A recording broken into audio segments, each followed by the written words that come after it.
Well, it appears that the Earth is swallowing up its oceans, and scientists can't explain why this is taking place. Well, we know that usually in areas of subduction zones, the ocean is poured into the plate of the subduction, and that's how water is basically recycled and cleaned up, coming out as geysers, for example. But this is something that is so unique that scientists can't explain why this is going on. The Earth seems to be eating its surface, swallowing the waters of the seas to digest it better.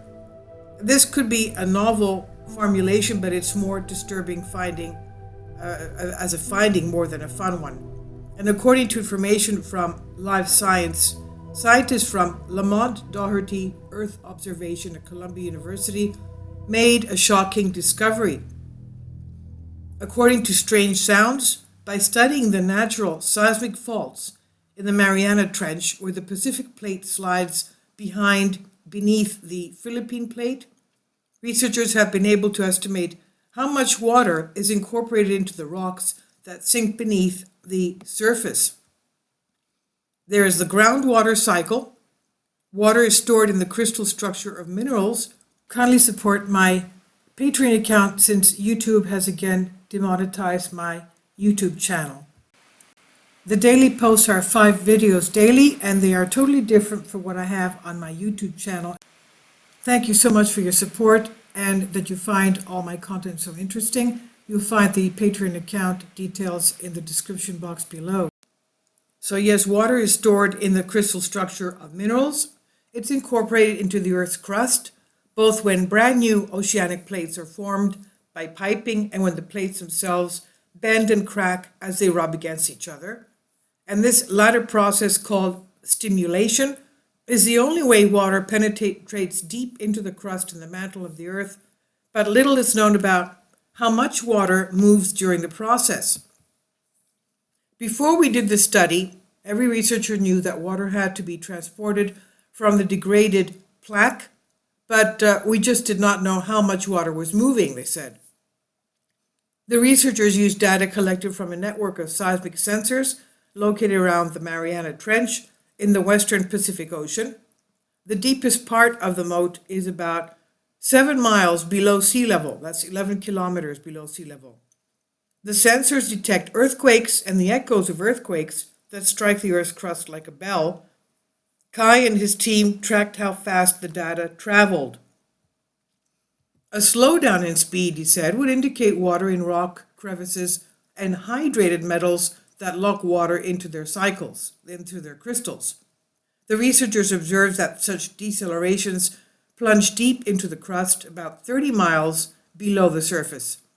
Using the measured velocities, along with the known temperatures and pressures there, the team estimated that the vacuum zones draw 3 billion teragrams of water into the crust every million years. 1 teragram is 1 billion kilometers. Simply put, the amount of water that is lost is 3 times more than the amount that was estimated and calculated in the past. 3 times more. And that, of course, is problematic. I mean, where is all this water going to? Where is it coming out from? Is it coming out? That raises some questions.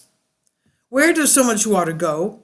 Since the amount of water cannot be lost, then the most likely thing that happens is that if the water mixes with the magma, logically it will have to come back, most likely through volcanic eruptions.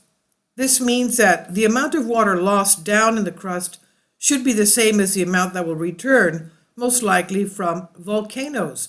And of course, this does not sound so good to our unscientific ear.